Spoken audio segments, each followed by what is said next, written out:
бизнес. Снощи Елена Папаризу постави началото на промотирането на най-новият си албум. Вижте кадри, а веднага след това чуйте какво сподели певицата пред нашата камера.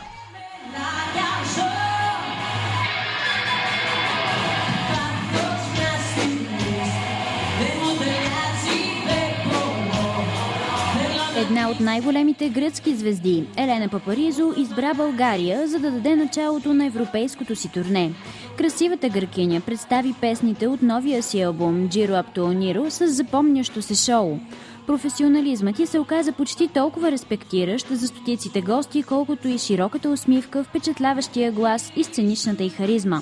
Преди Папаризу да излезе на сцената, една друга звезда представи не по-малко атрактивно шоу. Елена Паришева изпълни микс от най-големите си хитове, а балет Магия и партнираха на сцената с оригинална хореография. Любимката на един от най-прогресиращите български футболисти, Ивелин Попов, заслужи аплодисменти не само за изпълненията си, но и за елегантната си визия. Кулминацията на вечерта настъпи толкова ударно, колкото и бе очаквана. Елена Папаризу поздрави гостите, като се обърна към тях с братя и сестри и заяви от сцената колко щастлива е да бъде в България и да пее за всички свои приятели. Най-специалният от тях, Слави Трифонов, обаче бе възпрепятстван, за да поздрави Елена. Сред най-големите фенки на Папаризу се оказа и Златка Димитрова. Тя не спря да пее с любимката си и екзалтирано да подканя всички останали да сторят същото. Най-развълнувана обаче бе почитателка, която успя да се качи на сцената и да пее заедно със своята любимка. Сега чуйте какво сподели Елена Папаризу специално за Канал 3.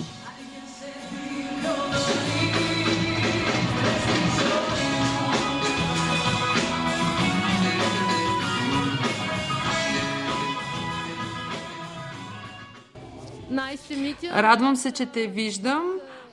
Направи една много дълга пауза.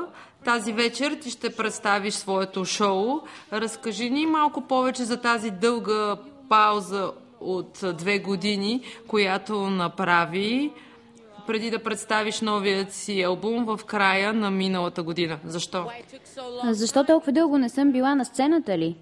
Понякога в живота на хората се случват нещастия. През 2008 година баща ми почина навръх Коледа. Това беше много труден момент за мен и имах нужда от дълъг период от време, за да се възстановя. Най-важното е, че всички хора, с които работех, ме подкрепяха и ми даваха кураж, за да се върна. Нормално е да изпаднеш в депресия, когато загубиш близък. Но най-важното нещо е, че се завърнах. Разкажи ни малко повече за песните от новият си албум. Ти ще го представиш тук, ще направиш на представяне из цяла Европа. Първо, все още подготвям шоуто в Гърция с Андони Ремо. Той е много добър гръцки певец. И ние продължаваме да работим заедно от петък до неделя в клуб в Атина.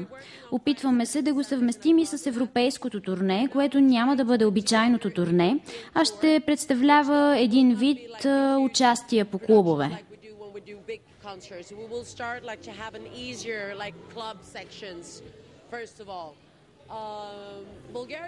Всъщност България е началото на това турне, което е хубаво, защото помня, че концертът в България беше също пръв поред, когато с Антик излязохме извън Швеция. Познавам българската публика, знам, че част от тях обичат гръцката музика, знам, че обичат мен, знам, че обичат и им липсва Антик. Тази вечер ще изпълня няколко песни на Антик. Наистина съм изключително поласкана, че ще пея тук тази вечер. Имаш ли приятели тук в България? През всичките тези години създадох няколко приятелства тук. Дори в записната компания, с която работех, поддържаме връзка. Дори с хората, с които вече не работим заедно. Вярвам, че разбираш кои са истинските приятели, когато спреш да работиш с тях. И те са тук тази вечер. Ще се срещнем с тях, за да поговорим и да се видим.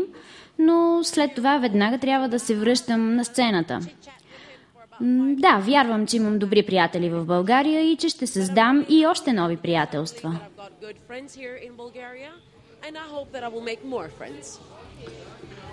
Щастлива ли си в личният си живот? Наистина съм много щастлива. То се вижда и в погледа ми. По принцип съм щастлив човек. Вярвам, че обръщайки се към проблемите си, решението се крие, както е в математиката. Има ли проблем, той трябва да се реши. Просто е. The mathematic is a problem. You can always solve it.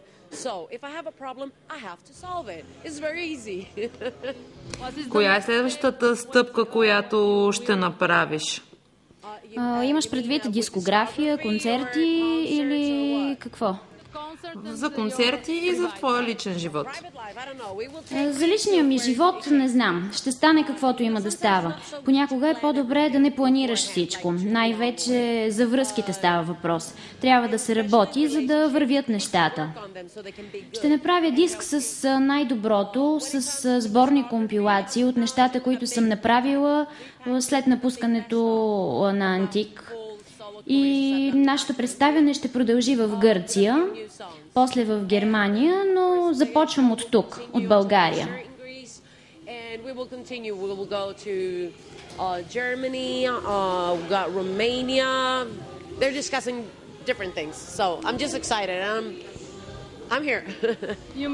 Ти си правила един дует с Слави Трифонов.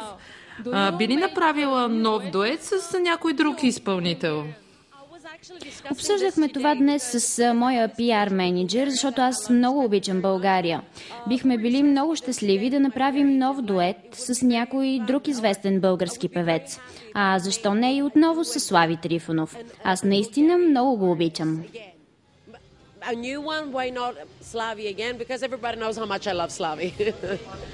Много ти благодаря.